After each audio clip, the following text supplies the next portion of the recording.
This is a story about my attendance at the 1969 Boy Scout National Jamboree in Farragut State Park in Idaho. So, um, as I recall, it cost about $300 to go, which was quite a lot of money in 1969. But somehow my parents managed to scrape it together. And I'm going to say there were probably about 25 or maybe 30 kids from the Champaign Urbana area that attended. I didn't know too many of them because they were from all sorts of different scout troops, all different schools and whatnot. Jeff Facer, my two doors down neighbor on Burkwood Court, he attended. Kirk Heimlich, he was on the opposite court from us, down the street, probably about six houses or so.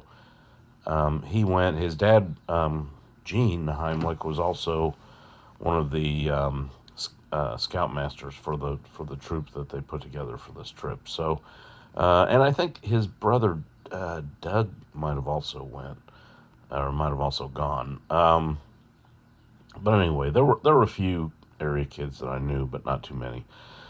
So anyway, the jamboree occurred in July of 1969. That was also it was also during the time when the first moon landing happened. So we got on a train. It took us 3 days, and we actually intentionally overshot Idaho, and we went out to Seattle first. So we went to Seattle on the train. As I recall, it took about 3 days to get there. The train ride was kind of excruciating because, of course, back in those days, you didn't have, your phone or any other electronic device to really entertain you. So there were probably some decks of cards, maybe some checkers or chess boards, stuff like that, but there just was not a whole lot to do on the train while you were traveling. So, and I don't think we actually had sleeper cars. I don't remember for sure, but I think we were basically just sleeping in the seats. There were some sleeper cars on the train, and it wasn't just our troop that was on our way out there. There were multiple train cars, multiple troops, all on the same train, getting hauled out to Seattle. So we got out there.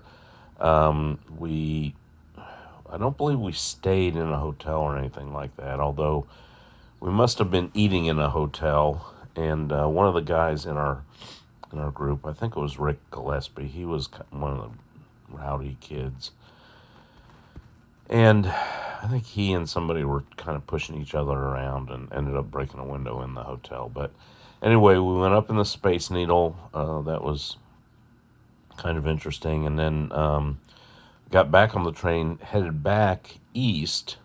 We stopped at Glacier National Park. And I'm thinking the train stopped. Maybe we took a bus to the park or something. Again, I don't recall exactly, but went to the park. It was basically just a really brief trip. We didn't really get to hike any trails or anything. We went to the visitor center, looked around, bought some souvenirs, and left. And then we ended up at Farragut State Park. Again, that was probably a bus trip from the train, but I don't recall exactly.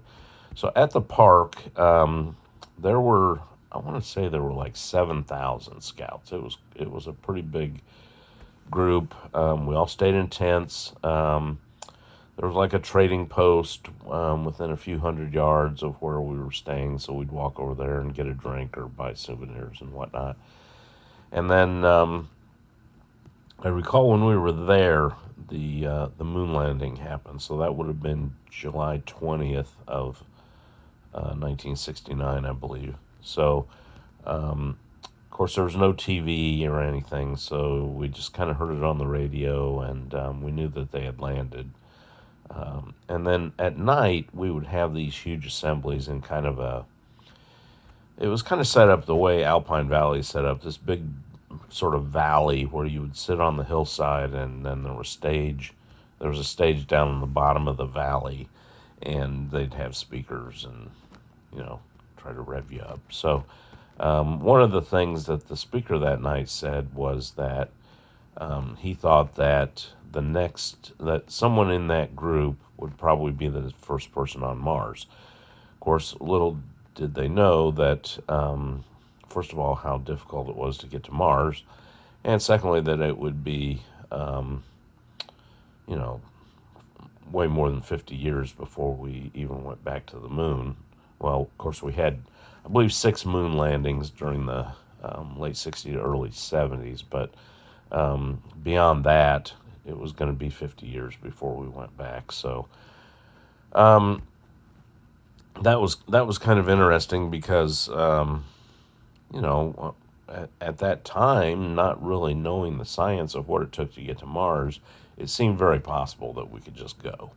But no one really understood the cost or the difficulty of that sort of a trip, beyond the moon. So anyway, I believe we were at Farragut State Park for about a week, and then got back on a train, headed back home. So the whole trip probably took about 2 weeks, maybe 10 days. I don't recall exactly, but anyway, headed back. The only other stop I remember was I think it's pronounced Mino or Minot, South Dakota.